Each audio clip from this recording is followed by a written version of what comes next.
Hi, I'm Brian Jackson, editor of Canadian CIO, and I'm here at the CIO Peer Forum. With me is the CIO of Edmonton, David Booth. Welcome. Thank you very much. You just gave a fantastic presentation, and you were really talking frankly about how you approached a technology project, or at least your organization did. You know, there were some challenges there, so you had to go back to the drawing board and try again with a whole different spin on how you presented it and talked about the project with the organization. So I thought it was really interesting. And if you could sort of start off by setting up what it is that you wanted to accomplish at first, but wasn't going as ideally as you would have hoped. Indeed. So the project was started off as putting in place the Google suite of products, docs and slides and so forth. And the idea there was we could save some money through reduction in licensing costs, but improve collaboration in the city and so forth. But it was the approach was one of, here's a piece of technology. And so you can appreciate from an employee's perspective, well, I'm happy with Word. Why are you giving me docs? And so a lot of things, the take-up rate and the utilization and so forth weren't particularly great. As well, people who did use it, it's different, and so they get frustrated. And so it didn't achieve the objectives that was set out.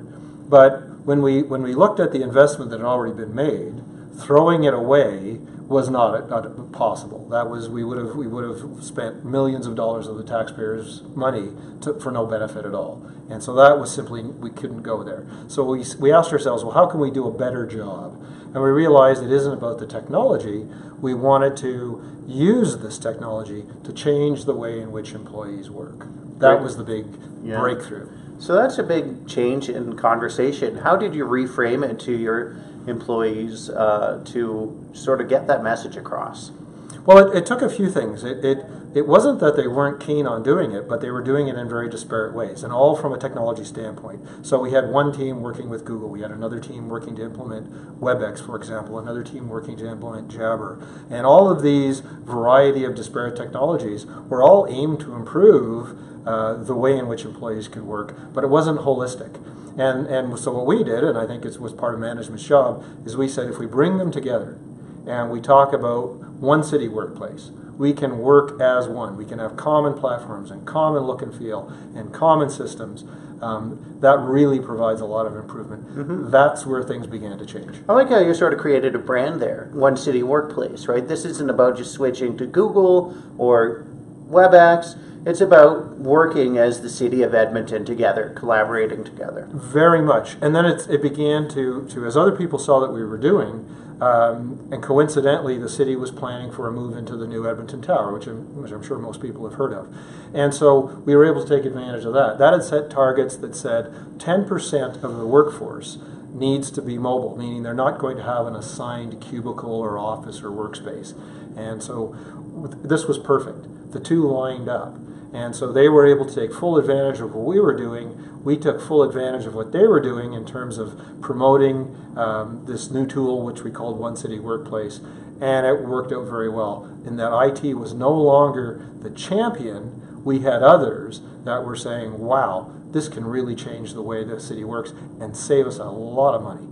And you did end up saving a lot of money, which you presented. You shared some figures there. I don't know. You don't have them written down in front of you, but give us a sense of how much savings you realized there. So one really springs to mind because it's almost so innocuous, and we hear so much about it in IT. It was this notion of the paperless office, right? Yeah. You hear that all the time. Yeah. Well, by embracing mobility and mobile devices like Surface tablets and iPads and so forth, people are now able to go to meetings. They don't have to print as much.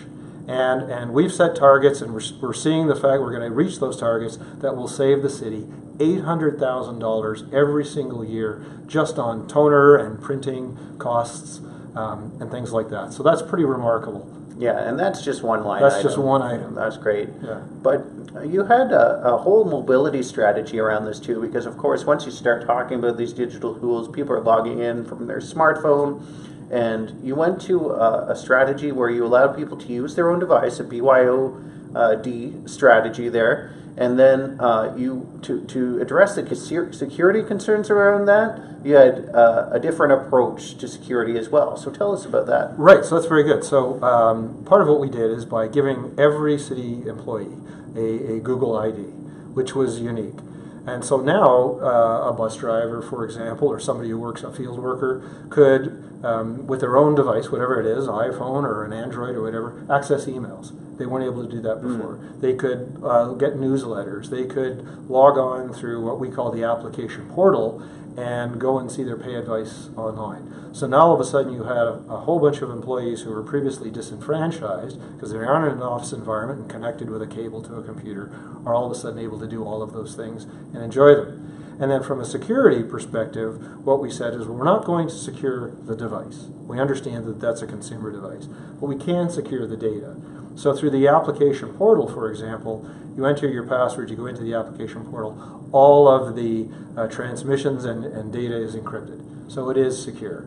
And so that's how we manage security. It was just a different way of looking at it. It's not that we abandoned security. Yeah, and you had an approach for privacy too. And you know, some people might be watching this thinking about, oh, what about the data dipping into the U.S. or getting outside of Canada? And you had a good answer for that as well. Those are really valid concerns, and I want to say that absolutely outright. So Google, for example, does store information on servers that can be located anywhere in North America, and indeed in some instances even Europe.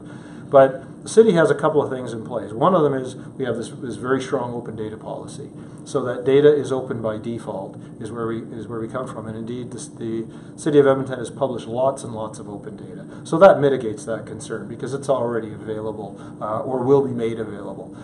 For that data that is more secure, though, is we do store that on-prem. And we further really help people understand not to download data to their device. As long as it stays, as long as they're using the application portal and using those applications, no data is on their device. So again, it's all about securing the data, and it's safe and secure. And we deal with the privacy that way. Great. So if you were to leave any of our CIOs that are watching this with one final tip, they're about to pursue that, you know, maybe technology project, maybe they're switching to Google or it's something else, how would you help them frame that? I think that the question you have to ask yourself is that realize it's not about the technology. It's asking yourself, so what's in it for them? Work the problem. What are we trying to solve? And then for the consumer or the people who are going to be using it, what do they get out of it? And if you take that approach, you're going to be a winner. Work the problem. Okay. Work the problem. Great advice. Thank you. David Booth, CIO of the City of Edmonton. Thanks again for joining us. Thank you. And again, I'm Brian Jackson, editor of Canadian CIO and IT World Canada.